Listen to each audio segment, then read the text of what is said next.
Hi, everybody. You know, for the last couple of weeks, my husband's been working on a project. It's and I'm helping him. We are erecting a shed, and as we've been putting this shed up, he's been using a lot of different tools. One of the things that he's used is he uses this to measure. Everything has to be just perfect, so he uses this tape measure to measure. Something else we sometimes use. Children use them. We use them. They're rulers. We measure things with this, and then this I have found is. This is a tool that you can measure, but it also shows you whenever it's level. That way you make sure that not only everything is measured this way, but this way, everything is measured this way. It's all measured out, and we use these tools because we measure things. But one of the things that we should never measure is we should never measure ourselves against somebody else. And we should never measure anybody else against us. Because whenever we do that, what we're saying is somebody else is the standard. That's the standard by which we measure ourselves. Now, there's one thing that we can measure ourselves against, and that's against the Word of God. That makes it real easy. But whenever we measure ourselves against each other, or when we look at other people and we determine because of where we are that they are not there and therefore they just don't quite measure up, that's not a really good thing. That leads to pride. And whenever we look at other people and we decide, wow, they're really up there and I'm not there, then that leads to so low self-esteem. And we begin to look at ourselves and doubt ourselves and wonder and question our self-worth.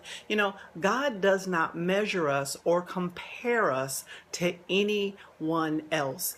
God did not look at people and take a cookie cutter and begin to cut out people and decide that everybody is going to be like this. Everyone's going to look like this. Everyone will have the same experiences.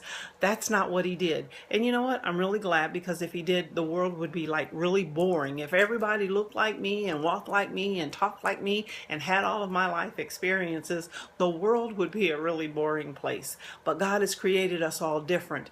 We all have strengths and we all have areas that we need to work on.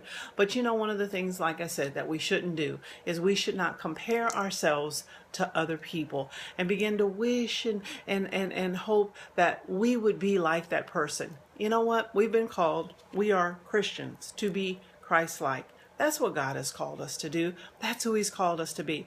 Don't compare yourself to anybody else.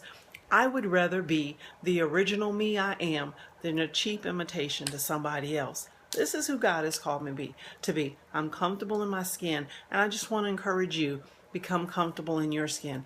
Don't compare yourselves to anyone else. Now let me say, I'm not saying that if you've got something going on in your life that you shouldn't do something about it, that you shouldn't strive to be better. That's not what I'm saying. But don't get so down on yourself because you don't look like, walk like, talk like, act like, have the educational level, have the financial bank account, have the marriage that somebody else does. The other thing is that when we compare ourselves to each other or to other people, we're comparing ourselves to the public image, not to the real person. The real person is the person that lives behind the wall. Don't compare yourself to anybody. God created you individually. He created you special. He created you to be who you are. God doesn't make mistakes. Embrace who you are. Save these tools, and I have to put these back in his room, but save these tools for carpentry. You measure up in God's book. This is Sabrina with a Night Nugget saying, night night.